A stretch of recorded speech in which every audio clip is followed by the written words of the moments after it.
प्यारे साथियों नमस्कार। गुरुजी आरपी श्योराण के चैनल में आपका हार्दिक स्वागत है।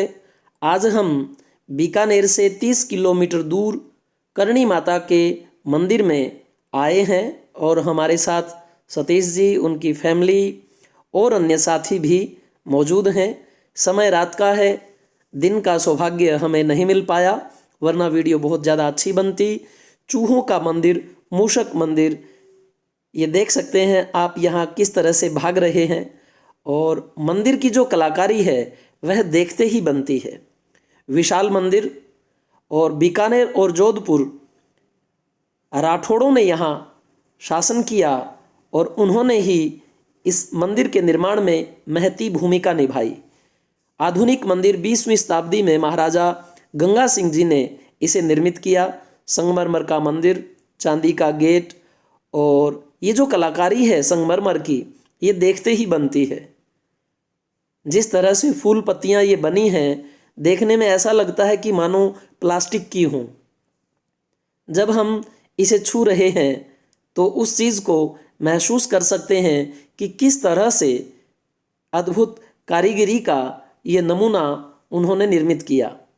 देख लो कैसे अंतरात्मा उन कारीगरों को आशीर्वाद सा देती हुई महसूस होती है कि आप धन्य हैं जिस तरह से आपने इन्हें निर्मित किया। बहुत सुंदर, बहुत खूबसूरत संगमरमर और चूहे यहाँ बहुत ज़्यादा हैं। बिल्कुल भी बदबू यहाँ नहीं है। आराम से लेटे हुए हैं, भाग रहे हैं। अगर टोटल चूहों की बात करें तो लगभग आप मान सकते हैं भाई कि ये जो हैं वो 20 लाख के करीब चूहे होंगे। इतने चूहे काबा इन्हें कहा जाता है। पाँव के अंदर से आपके निकलेंगे, छू सकते हैं, लेकिन बिल्कुल भी बदबू नहीं, कोई बीमारी नहीं फैलती। कहते हैं करणी माता का नाम रिघुबाई था और ये 1387 में इनका जन्म हुआ। साठी का गांव के कृपी सिंह के साथ इनका विवाह हुआ, लेकिन शादी में जब मन न रुचा तो अपनी छोटी बहन गुलाब का उनसे विवाह करके इन्होंने संन्यास ले लिया और यहाँ अपनी इष्ट देवी की पूजा ये करती रहीं। यहीं गुफा में रहती थी। इनके चमत्कार देखते हुए ही जो है यह राजपूतों की, बीकानेर और जोधपुर के राठौड़ों की कुल देवी जो है बनी। और ये हमें कैमरे के लिए भी भाई साहब कह रहे हैं, लेकिन यहाँ लिखा हुआ है कि अगर आप वीडियो बनाते हैं तो आपको इतने रुपए देने होंगे। कुछ बातें जो है थोड़ा सा इस चीज़ में डाल देती हैं कि भाई वीडियो के पैसे देने से फिर जो है काम जायज़ हो जाता है, बिना पैसे के काम नाजायज़ रहता है। तो ये थोड़ी सी चीज़ें अगर ना हो तो और भी बहुत अच्छा है कि पैसा ही तो सब कुछ नहीं और पैसे देने से ही सब कुछ चीज़ें जायज़ नहीं बन जाती।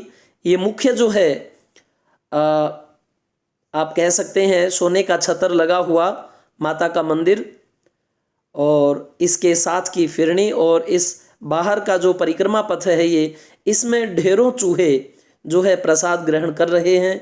लोग अपनी मनोकामना की प्रार्थना कर रहे हैं, जो कि बनता भी है। अपना जो इष्ट देव या देवी है उसी के चरणों में आप समर्पित होकर के आप तन मन से कुछ चीज़ें मांगते हैं और वो आपको मिलती भी हैं।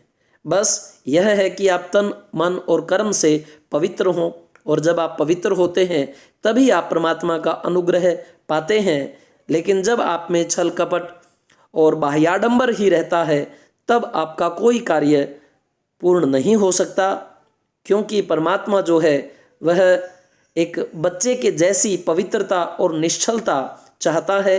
वैसा जब आप हो जाते हैं तब जो है आप अपने समस्त कार्यों को अच्छी प्रकार से कर पाते हैं। और ये देखिए आवड़ माता का मंदिर इस साइड में बना है। महाराजा गंगा सिंह जी ने 20वीं शताब्दी में इस मंदिर का जो है पुनर्निर्माण करवाया था और इनके चमत्कार जो है बहुत सुने जाते हैं। इनका नाम रिघुबाई था और बचपन से ही इन्होंने जो है वैराग्य ले लिया और अपने आप को जो है भक्ति भाव और सामाजिक सेवा में अपने आप को समर्पित कर दिया। ये चूहे यहाँ ढेरों आप देख रहे हैं। दिन का समय होता तो बहुत अच्छी प्रकार से मैं कवर कर पाता, लेकिन शाम की आरती का सौभाग्य मुझे प्राप्त हुआ और हमने आरती ली, इस मंदिर को देखा, सराहा, सुना, समझा और वैसा ही वर्णन आपके समक्ष प्रस्तुत कर दिया। सबकी अपनी अपनी मान्यताएं हैं, लेकिन फिर भी मैं यही कहना चाहूँगा कि विशेष अवसरों के ऊपर जब मंदिरों में बहुत ज़्यादा भीड़ भाड़ होती है, ज़्यादा जोखिम होता है, तो मैं स्वयं तो उसको अवॉइड करता हूँ।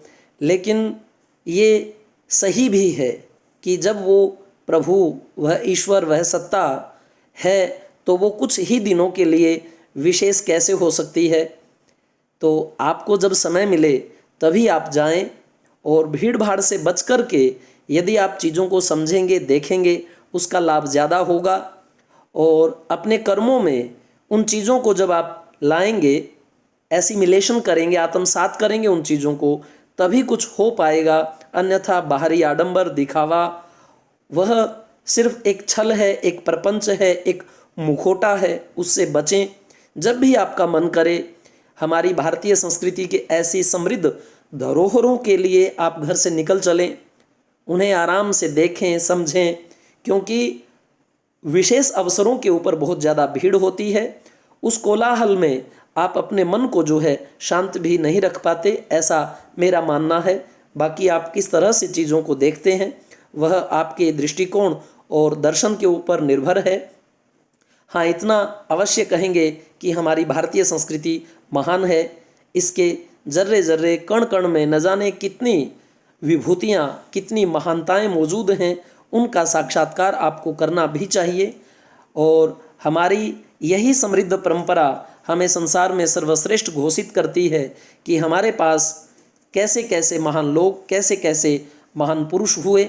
हम उनके आदर्शों पर चलें और तभी जो है हम उनकी कृपा का पात्र बन पाएंगे, तभी हम उनका अनुग्रह अपने जीवन में ला पाएंगे। तो इसी प्रकार इस वीडियो के साथ मेरा जो सफ़र है वो आज का समाप्त हुआ। ऐसी गरिमामयी संस्कृति के साथ पुनः फिर कभी प्रस्तुत होंगे। आज के लिए धन्यवाद।